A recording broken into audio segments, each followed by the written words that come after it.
안녕하세요. 송석원입니다. 이번 시간에는 일본군 위안부 문제 해결 과정에서 2020년 이용수 할머님의 발언이 있었는데 그 내용이 무엇이고 그 발언이 어떤 파장을 일으켰는지 함께 알아보도록 하겠습니다. 먼저 후원금을 둘러싼 재정 투명성 문제입니다. 정의기억연대 윤미향 대표가 나눔의 집의 주먹구구식 재정 운영에 대해서 이용수 할머니가 문제 제기를 한 것입니다. 일본군 위안부 피해자를 지원하는 그런 문제에 있어서 피해 당사자의 참담한 그 경험과 그들을 지원하는 지원 단체의 도덕성은 이러한 그 피해자 지원 운동의 큰 주춧돌이 되어 왔습니다. 그런데 그러한 그 지원 단체의 도덕성이 근본적으로 문제가 됨으로 인해서 그동안의 활동 전체가 상당히 그 위기에 직면하는 그런 상황에 내몰리게 됩니다.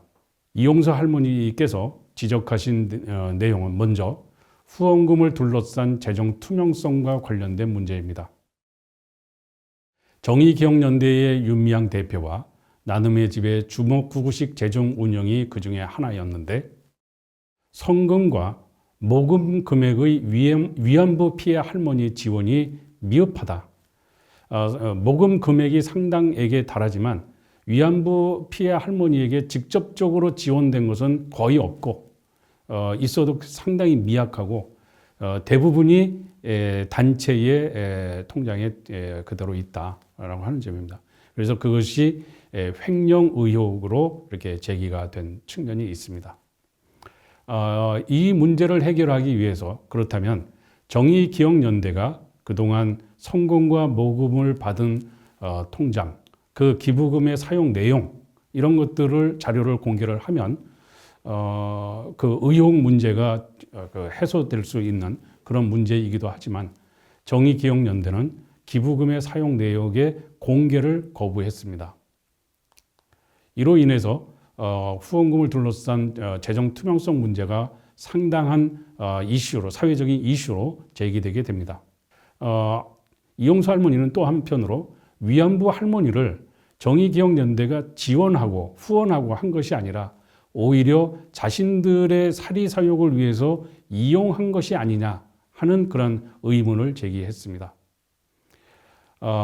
먼저 성노예라고 하는 표현 자체를 둘러싸고도 갈등이 있는 것으로 보입니다. 성노예, 섹스 슬레이버리라고 하는 것이 그 컴포트 우먼에 대한 그 대신해서 사용되는 용어로서 어느 순간 일반적인 표현으로 정착이 되었고 그로 인해서 보다 더 보편적인 여성 인권의 문제로까지 확장된 측면이 있고 그로 인해서 국제연대나 세계적인 어떤 그 활동가들, 예컨대 미국의 힐러리 당시 국무장관이라든가 이런 사람들도 그러한 표현을 하면서 여성의 인권 문제로 이것을 받아들이는 그런 측면들이 상당히 강해서 나름대로 컴포트 우먼을 섹스 슬레이버리라고 표현한 내용이 도움이 된 그런 측면도 있지만 그러나 이 부분은 당사자들의 심정을 전혀 고려하지 않은 그런 측면도 좀 없지 않은 것 같다는 느낌이 듭니다. 예컨대 그 위안부 피해자에게 노예라고 하는 표현 자체가 어떤 면에서 보면 그 위안부 생활을 강요당했던 것 못지않게 상당히 폭력적으로 다가왔을 가능성도 배제하기는 어려울 것입니다. 그런 면에서 일본군 위안부 할머니들을 어떻게 호칭할 것인가 하는 그런 문제에 대해서 좀 더 세심한 배려가 필요하지 않았나 하는 반성을 뒤늦게 해보게 되는데 여하튼 그런 성노예라고 하는 표현에 당사자들이 굉장히 좀 불편한 그런 마음을 가지고 있었던 것은 틀림이 없는 것 같습니다. 또한 위안부 할머니를 이용했다라고 하는 또 다른 측면에서 보면 정의기억연대의 윤미향 대표가 국회로 진출한 것을 두고 위안부 할머니를 위하는 것처럼 활동을 했지만 결국은 국회에 진출하기 위한 밑바탕으로 한 것이 아니냐. 결국 개인의 사리 사욕 때문이라고 하는 그런 비판이 제기되기도 했습니다. 비례대표 후보 내지는 당선을 하기 위해서 위안부 피해자를 이용한 그런 측면에 대한 비판이었습니다. 진실은 아무도 모르는 그런 상황이지만 위안부 할머니들이 특히 이용수 할머니가 이런 부분에서 상당히 분노했던 그런 부분이라고 할 수가 있겠습니다. 이러한 그 이용수 할머니의 그 발언으로 인해서 사회는 굉장한 혼란에 빠져들게 됩니다. 사회 세력 간의 논쟁이 벌어지게 되는데 보수와 진보 사이에 도덕성 논란이 벌어지게 됩니다. 그동안 한국 사회의 보수와 진보를 보면 보수는 다소 부패를 했더라도 뭔가 경제성장이라든가 이런 데 있어서는 업적으로서 국민들의 지지를 받는 부패했지만 능력은 있다라고 하는 측면을 어필했다면 진보는 경제성장이라든가 이런 쪽에 능력은 없더라도 적어도 도덕적으로는 상당히 투명하다라고 하는 점에서 국민들의 지지를 받는 그런 측면이 극단적인 양분론입니다만 그렇게 보수와 진보를 가렸는데 진보도 도덕성이 상당히 희박하지 않느냐라고 하는 문제가 그 이외에도 있기는 했지만 이용수 할머니의 정의기억연대 내지는 윤미향 대표 비판으로 인해서 보수와 진보 사이에 도덕성 논란이 일어났습니다.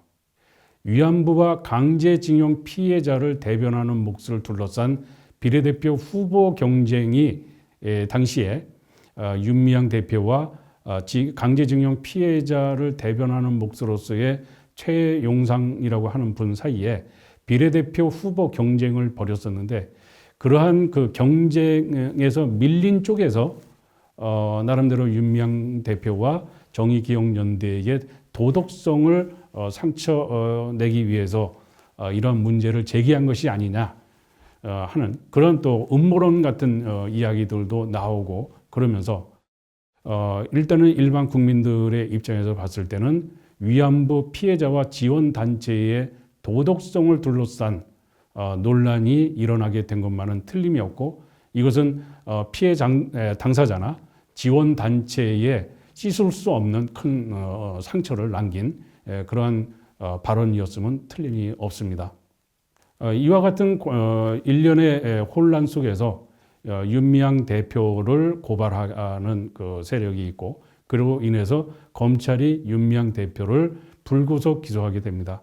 현역 국회의원 신분으로서 구속하지는 않고 불구속 기소를 2020년 9월 14일 날 하게 되는데 혐의는 보조금 관리법 위반, 사기, 기부금품법 위반, 업무상 횡령, 업무상 배임 등 여러 개의 혐의로 불구속 기소를 했던 것입니다. 이에 대해서 3년 정도 가깝게 지난 2023년 2월 10일 날 제1심 판결이 나오게 됩니다. 여기서 나머지는 다 무죄가 선고되었지만 유일하게 업무상 횡령 혐의에 대해서만 일부 유죄가 인정돼서 벌금 1,500만 원이 부과가 되었습니다. 제1심 판결에 불만을 느낀 검찰이 항소를 하고 그로 인해서 2023년 9월 20일 제2심 판결이 나오게 됩니다. 제1심 판결에서는 업무상 횡령 혐의만 인정된 데 대해 제2심에서는 업무상 횡령뿐만 아니라 기부금품법 위반, 보조금 관리법 위반 등 혐의 유죄를 인정해서 징역 1년 6개월에 집행유예 3년을 선고하고 준사기, 업무상 배임, 공중위생관리법 위반은 무죄로 판결한 원심을 유지했습니다. 1심보다 더 엄중한 2심 판결이 나왔다고 볼 수가 있겠습니다. 이 재판은 2023년 현재 계속 진행 중인 그런 상황이기는 합니다만, 여하튼 이용수 할머니의 그 발언으로 인해서 지원단체인 정의기억연대와 그 대표인 윤미향 대표의 도덕성과 관련된 문제가 심각하게 사회적인 논란이 됨으로 인해서 피해자뿐만 아니라 그 지원단체에도 씻을 수 없는 상처를 남기게 됐다는 것을 거듭 강조해서 말씀드립니다. 지금까지 이용수 할머님 발언의 내용과 그것이 미친 충격에 대해서 학습했습니다. 감사합니다.